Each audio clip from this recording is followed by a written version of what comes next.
Saudara-saudara jemaat yang kekasih, yang ada di rumah dan seluruh umat Kristiani dan seluruh warga negara Indonesia yang kami kasihi dalam Tuhan Yesus Kristus.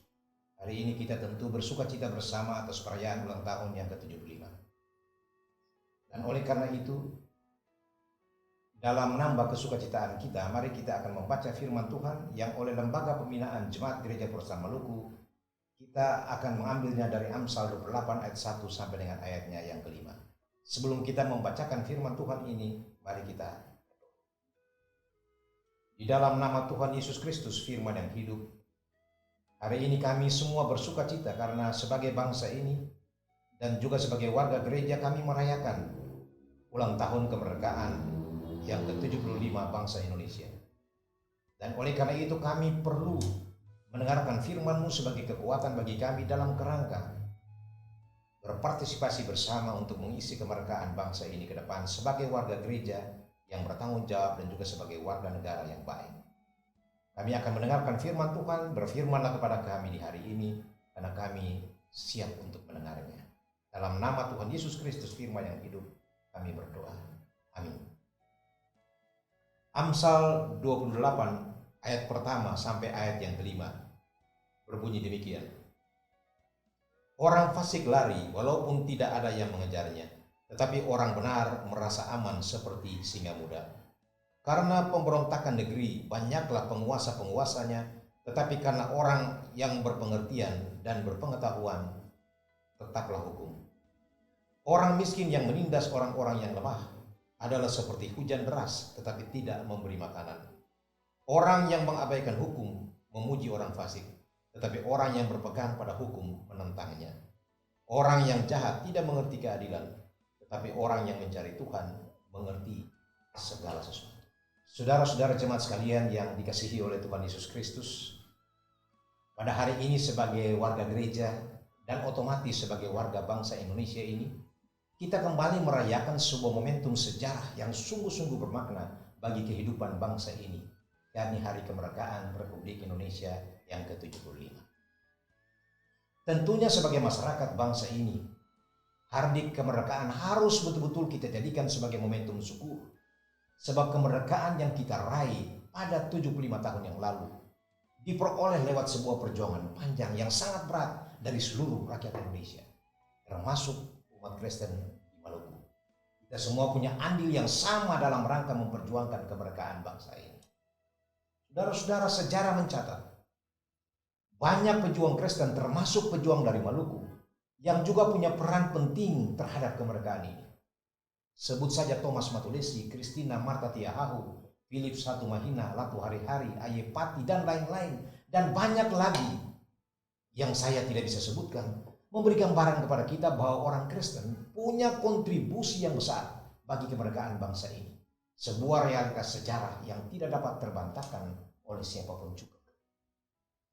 Saudara-saudara, tentu kita tahu bersama bahwa perjuangan untuk mendapatkan kemerdekaan itu dilakukan dengan tujuan adalah agar rakyat Indonesia ini akan betul-betul lepas dari berbagai bentuk tekanan, berbagai bentuk intimidasi, pemerasan hak-hak sebagai manusia, supaya rakyat dan bangsa ini akan memperoleh hidup yang penuh dengan kesejahteraan dan damai.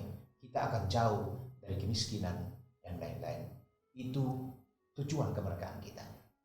Saudara-saudara jemaat sekalian, 75 tahun telah berlalu sejak tahun 1945. Persoalan sekarang bagi kita sebetulnya bukan terletak pada momentum kemerdekaan itu atau 17 Agustus 1945 saja. Namun yang paling penting adalah apa tanggung jawab kita kemudian sebagai rakyat dan juga sebagai gereja sekarang ini yang hidup di era kebebasan ini. Saudara-saudara, kita semua nampaknya tidak sadar bahwa kita ini memang sudah merdeka dan lepas dari tekanan-tekanan kekuatan-kekuatan penjajah. Namun demikian kita juga lupa saudara-saudara bahwa kita kembali sebetulnya terbelit lagi dengan kekuatan-kekuatan baru yang hampir sama dengan kekuatan-kekuatan penjajah itu. Dan juga membuat banyak rakyat ini mengalami semakin tekanan, kemiskinan di berbagai aspek, baik itu miskin material, miskin spiritual, miskin solidaritas, dan sebagainya. Kekuatan-kekuatan baru itu misalnya saudara-saudara, kekuatan primordialisme, suku, agama, dan sebagainya. Karena perbedaan suku, perbedaan agama, orang bisa saja saling menghancurkan satu dengan yang lain. Dia merasa kelompoknya lebih benar dari orang lain, dan orang lain tidak benar. Dan karena itu terjadi saling membenci, saling memfitnah, saling menjelekan. Dan akibatnya saudara-saudara, nilai-nilai kemajemukan yang menjadi sebuah realitas sosial dan juga realitas teologis, sama sekali kita tidak hargai. Dan seolah-olah mengalami semacam degradasi, penurunan nilai yang sangat luar biasa. Dan oleh karena itu kadang-kadang toleransi semakin menjadi sebuah pergumulan yang tidak ada ujung pangkalnya. Ada juga nilai lain yang sangat licik namun memiskinkan kita. Ketidakjujuran, ketidakadilan dalam bentuk korupsi, kolusi, kekerasan yang semakin marak itu saudara-saudara, sehingga orang kaya semakin kaya dan orang miskin semakin miskin. Terjadi klasifikasi yang cukup tajam antara miskin dan yang kaya. Kemiskinan itu tidak terjadi saja di desa-desa, tetapi juga terjadi di kota-kota besar. Saudara, jangan kita jauh-jauh. Realitas yang kita jumpai di beberapa wilayah di Maluku dan Maluku Utara misalnya, banyak kita temukan kondisi kemiskinan yang memang betul-betul cukup memprihatinkan kita sekali. Kita bisa ambil contoh di beberapa pegunungan-pegunungan kita di gunung, di Taniwel, di Wahai, di Aru Tengah dan Aru Selatan, di Wetar dan lain-lain. Kita mendapatkan tingkat pendidikan yang cukup minim. Oleh karena memang tidak banyak tenaga pendidik yang mau ke sana. Di samping itu akses jalan yang kurang memadai, sehingga hasil bumi tidak dapat dijual, akhirnya berpengaruh terhadap ekonomi keluarga. Di semua desa-desa sebagian besar hampir juga tidak ada listrik. Mereka hidup dengan lampu apa adanya. Ini ironis saudara-saudara. Dan yang sangat memprihatinkan lagi ialah penyakit selalu menjadi tontonan biasa karena kurang tenaga medis. Sehingga banyak para pendeta, vikaris dan juga anggota jemaat yang juga mengalami kesakitan-kesakitan. Di Maluku Utara misalnya di Sula, Kalihabu, di Ovi, untungnya ada beberapa perusahaan swasta sehingga ada sedikit perkembangan. Namun di lain pihak dengan adanya perusahaan-perusahaan itu, rakyat juga semakin terkucilkan lagi sebab hak-hak milik mereka diambil dengan cara-cara yang kurang manusiawi. Saudara-saudara sekalian, itu realitas. Semua ini menunjukkan kepada kita bahwa memang kita ini sudah merdeka, saudara-saudara, namun sebagai masyarakat dan sebagai bangsa ini, kita belum memberikan kontribusi yang baik untuk mengisi kemerdekaan itu dengan hal-hal yang baik, yang produktif, dan menguntungkan bagi semua orang. Pertanyaan kritis bagi kita sekarang ialah, apa sebetulnya kontribusi, apa sebetulnya sumbangan yang harus kita lakukan sebagai umat GPM dalam realitas kondisi seperti itu? Saudara-saudara sekalian yang dikasihi, terkait dengan peran seperti itu, saya terinspirasi dengan pernyataan penting seorang uskup agung Anglikan dari Inggris, William Temple. Dia katakan begini, bahwa gereja adalah sebuah institusi yang harus menggunakan seluruh waktunya untuk berpikir dan melakukan sesuatu bagi orang lain. Ia sebetulnya terinspirasi dari karakter Yesus yang seluruh waktunya, mulai dari lahir sampai dengan matinya bagi kepentingan banyak orang. Apa maksudnya saudara-saudara? Dia menghendaki agar gereja tidak boleh menjadi sebuah lembaga yang eksklusif, lembaga yang tertutup. Tapi gereja harus menjadi lembaga yang terbuka bagi kepentingan banyak orang dan bagi kepentingan dunia ini, termasuk bangsa ini. Saudara-saudara, peran seperti itu yang mesti pula menjadi komitmen kita saat ini agar kita selalu konsen pada realitas yang terjadi juga di bangsa ini. Dalam kaitan dengan itulah, maka tema pembinaan minggu ini sungguh bermakna sekali saudara-saudara. Tema kita di GPM adalah cerdas mengisi kemerdekaan untuk keutuhan, keadilan, dan kesejahteraan bangsa. Saudara, tema pembinaan memuat beberapa makna mendasar untuk mengajak dan memotivasi kita sebagai gereja untuk betul-betul menjadi warga gereja dan warga bangsa yang baik. Dan oleh karena itu tanggung jawab kita sebagai bangsa yang merdeka ini adalah sampai sejauh mana kita mampu memberi nilai dan memboboti sebetulnya akta kemerdekaan itu dengan hal-hal yang baik dan produktif yang berguna bagi kepentingan bangsa dan negara ini. Dan oleh karena itu tema ini mendorong kita untuk berupaya yang pertama menjaga keutuhan bangsa ini dari berbagai rongrongan yang bisa memecah belah bangsa ini. Kita juga berupaya untuk mencari dan memperjuangkan keadilan dalam masyarakat di tengah-tengah ketidakadilan ini. Dan juga menjadi kekuatan untuk meningkatkan kesejahteraan bangsa ini. Saudara-saudara, ini tugas yang sangat berat sebagai warga bangsa, tapi juga sebagai warga gereja yang baik. Bapak Ibu sekalian jemaat umat Kristiani yang saya kasihi, terkait dengan perilaku yang baik itulah kemudian menjadi aksentuasi, menjadi penekanan penting dalam bacaan kita hari ini. Amsal 28 ayat 1 sampai 5. Di mana Amsal memberikan pertentangan yang sangat tajam antara mereka yang memiliki karakter yang baik dan mereka yang memiliki karakter yang kurang baik. Amsal menjelaskan kepada kita, saudara-saudara, tentang ciri-ciri mereka yang berperilaku negatif itu.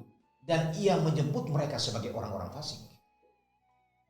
Ciri-ciri orang fasik, orang-orang yang tidak baik itu adalah orang-orang yang tidak stabil kejiwaannya. Mereka itu tidak tenang dan selalu lari dari realitas yang dihadapi.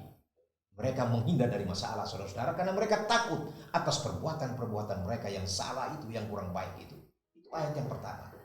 Pada ayat yang kedua dikatakan di sana bahwa mereka, orang-orang fasik itu adalah orang-orang yang selalu melakukan pemberontakan dan selalu menciptakan perkelahian di dalam negeri. Ayat yang kedua. Ayat yang ketiga dikatakan orang-orang fasik adalah orang-orang yang juga menindas orang lemah walaupun mereka miskin. Mereka juga tidak peduli dengan hukum. Karena itu mereka selalu mengabaikan hukum yang berlaku dalam masyarakat. Ayat yang keempat. Serta yang kelima dikatakan bahwa mereka itu adalah orang-orang yang selalu melakukan ketidakadilan. Karena seolah-olah mereka tidak mengerti ketidakadilan. Karena itu mereka selalu melakukan kecurangan dan penipuan. Itu ciri-ciri orang yang betul-betul tidak baik. Saudara, karakter seperti itu yang jauh berbeda dengan mereka yang berperilaku baik. Bahwa mereka yang berperilaku baik adalah mereka yang hidupnya bagaikan singa muda. Mereka itu hidup tenang, tidak merasa ada beban dalam hidupnya. Karena memang perbuatan-perbuatan mereka selalu menguntungkan dirinya sendiri maupun juga menguntungkan banyak orang. Ayat yang pertama. Orang baik itu selalu konsekuen dan konsisten pada hukum yang berlaku. Amsal katakan demikian. Mereka selalu berjalan sesuai dengan berbagai ketentuan-ketentuan yang berlaku bagi kepentingan bersama pada ayat yang kedua.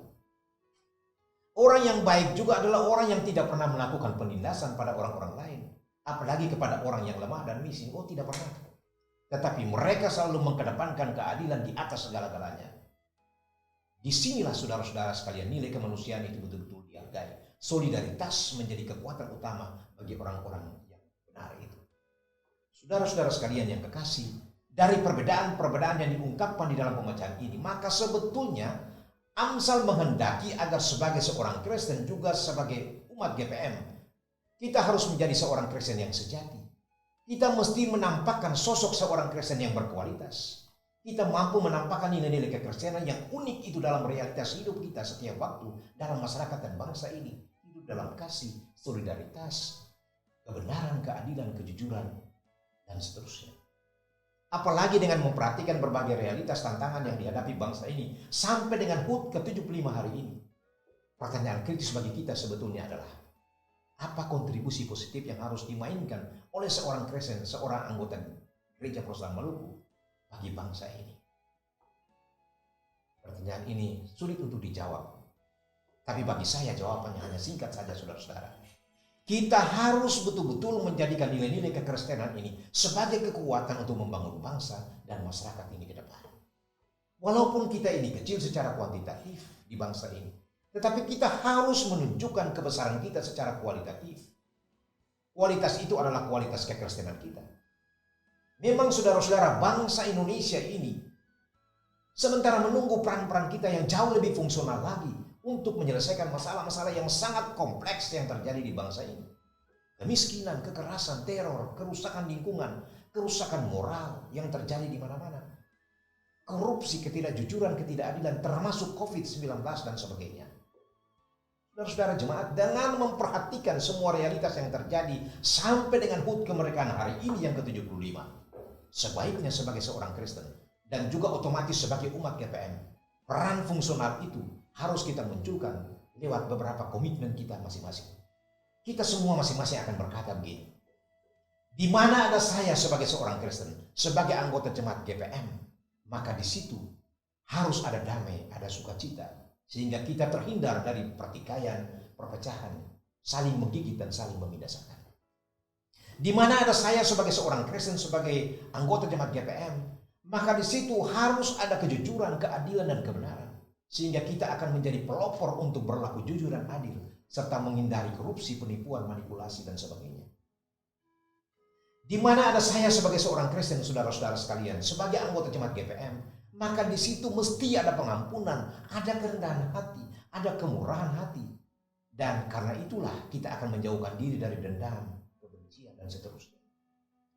Di mana ada saya sebagai seorang Kristen, sebagai anggota jemaat GPM, maka di situ harus ada solidaritas. Sehingga dari komitmen ini kita akan bersama-sama membantu mereka yang mengalami bentuk-bentuk kemiskinan itu yang terjadi di mana-mana, termasuk dari Maluku. Yang terakhir, di mana ada saya sebagai seorang Kristen, sebagai umat GPM, maka kita bertanggung jawab untuk memutus mata rantai penyebaran COVID-19 dengan mentaati berbagai prosedur yang diatur baik oleh pemerintah maupun juga oleh gereja ini. Dengan jalan kita pakai masker, jaga jarak, cuci tangan, dan menjauhi diri dari kerumunan. Dan yang paling penting, kita harus terus berdoa agar kekuatan Roh Yesus itu akan menghentikan semua hal yang mematikan kita. Saudara-saudara jemaat sekalian yang dikasihi, itulah bentuk partisipasi kita untuk mengisi kemerdekaan bangsa ini dengan hal-hal yang baik dari waktu ke waktu, sebagai wujud kesaksian gereja bagi dunia. Apa yang kita lakukan adalah bentuk manifestasi sebetulnya dari kasih Allah dalam Yesus lewat salib dan kebangkitannya. Karena itu belajarlah mulai saat ini kita menjawab kasih Yesus itu dengan lebih banyak berbuat baik dalam segala hal. Baik dalam keluarga, dalam jemaat, tapi juga dalam kehidupan masyarakat. Belajarlah untuk kita berbuat pekerjaan-pekerjaan yang dapat mendatangkan kebaikan bagi diri sendiri maupun juga bagi sesama. Kita camkan statement iman Paulus dalam Galatia 6 ayat 9-10. Dikatakan begini, saudara-saudara, janganlah kita jemu-jemu berbuat baik. Karena apabila sudah datang waktunya, kita akan menuai jika kita tidak menjadi lemah. Karena itu selama masih ada kesempatan bagi kita, marilah kita berbuat baik kepada semua orang, terutama kepada kawan-kawan kita seiman. Semoga di hari yang berbahagia ini, firman Tuhan dapat mendorong kita untuk menjadi warga negara Indonesia yang baik. Dan juga menjadi warga gereja yang bertanggung jawab terhadap Yesus dan sesama. Tuhan Yesus menyertai kita semua. Amin.